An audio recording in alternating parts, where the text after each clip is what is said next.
सो इस क्वेश्चन का जो नेक्स्ट क्वेश्चन है, सॉरी इस क्विज का जो नेक्स्ट क्वेश्चन है वो है 26, ठीक है।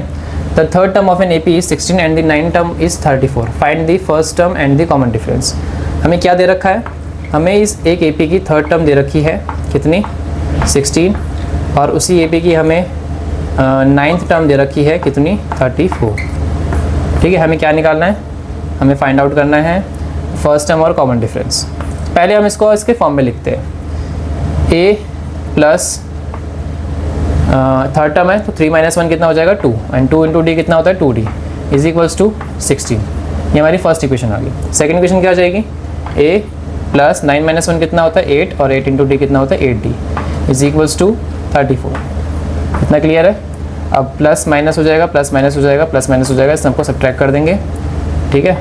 तो यहाँ पे क्या आएगा, प्लस माइनस कट जाएगा, माइनस प्लस माइनस होता है, 8d - 2d कितना होगा 6d, और माइनस का साइन बढ़ेगा लगेगा is equals to 34 - 16, minus plus minus होता है, 34 - 16 कितना हो जाएगा 18, और साइन लगेगा बढ़ेगा तो -18।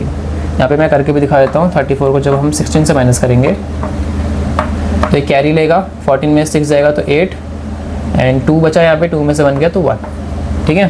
तो d की वैल्यू हमें फाइंड आउट करनी है, तो d is equals to -18 upon -6, minus से माइनस कैंसिल आउट हुआ, 6 से 18 कैंसिल आउट हो गया, d की वैल्यू क्या आ गई हमारी 3, 6 3 से 18 होता है, ठीक है। इतना क्लियर है। हमने कॉमन डिफरेंस निकाल लिया। अब हमें और क्या निकालना है, फर्स्ट टर्म निकालनी है। तो इन दोनों में से कोई सी भी इक्वेशन ले लेते हैं। हम फर्स्ट वाली इक्वेशन ले लेते हैं, a प्लस 2d, d हमारा कितना है 3, तो 2 × 3 इज इक्वल्स टू 16, 2 3 जा कितना होता है 6, तो यहाँ पे 6 आ गया is equals to 16, and plus है तो राइट हैंड साइड जाके हो जाएगा माइनस हो जाएगा, तो 16 - 6 आ जाएगा, तो यहाँ पे 6 आ गया। तो हमारी a की वैल्यू क्या आ गई 16 - 6 इज इक्वल्स टू 10। हमारा जो फर्स्ट टर्म है वो भी निकल गया, और हमारा जो कॉमन डिफरेंस है वो भी निकल गया, ठीक है। क्लियर है, आई होप कि आपको समझ में आ रहा होगा। अब मूव ऑन करते हैं हम नेक्स्ट क्वेश्चन के लिए।